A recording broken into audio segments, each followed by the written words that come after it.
Hi friends! Welcome to Schools Out at Home with Neighbor Settlement.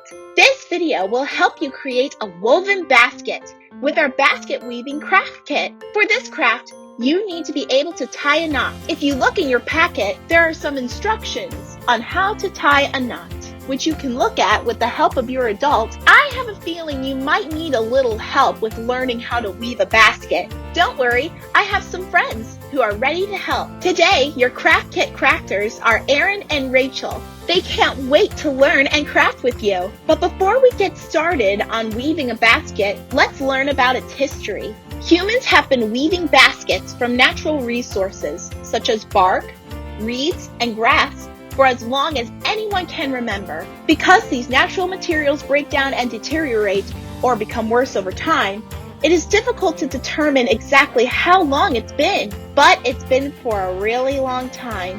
What material scientists and historians have been able to test show that basket weaving is a craft older than pottery. There are many materials and styles of weaving used to make baskets all over the world. Indigenous people from North America were and are still known throughout the world for their craftsmanship in basket weaving. There are three main parts of a basket: a base, the walls, and the rim. Depending on the types of materials and patterns of weaving used, baskets can be made in a variety of colors, shapes, and sizes for all sorts of uses. How many baskets do you have at home right now? What do you use them for?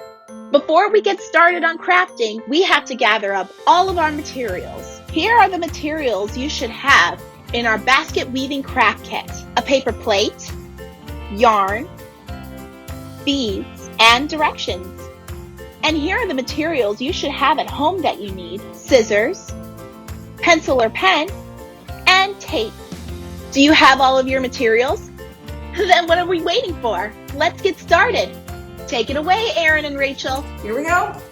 We're going to start with our plate, and it should have a star on the back. And then we are going to pick out some yarn. Grab one string of yarn that you want to start with. So I'm going to grab one here. We're going to start with the back of the bowl, but first we're going to want to bend these up just a little so that we have more of a bowl shape.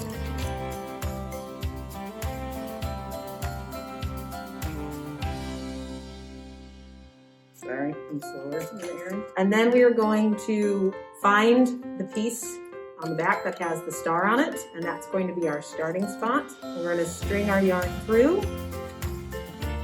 We want to leave a tail at the end, but we're going to want to tape it down so that it stays in place.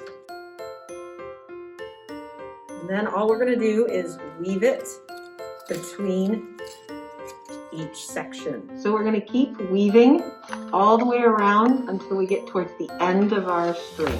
You don't really need to worry about pushing it down quite yet. You just want to concentrate on weaving it. You can push it down once we have it all weaved.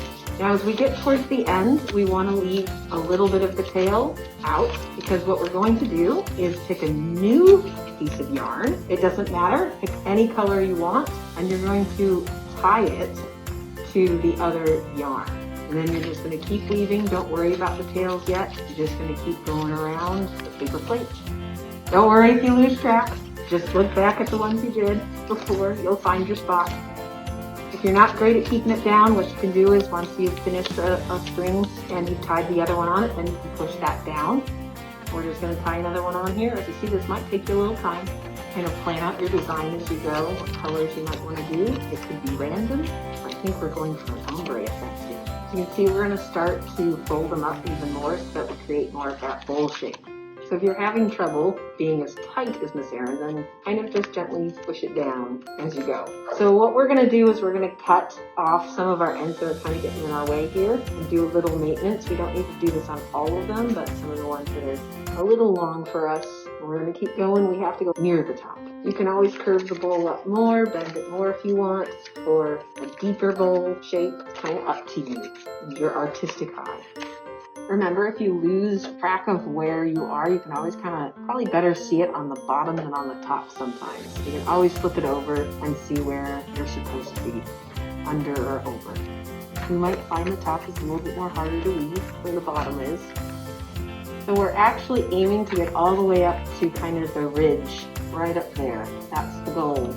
We're going to spread it out a little bit more because it kind of gets squished down a little bit. So we want to just see where we're at. We're close.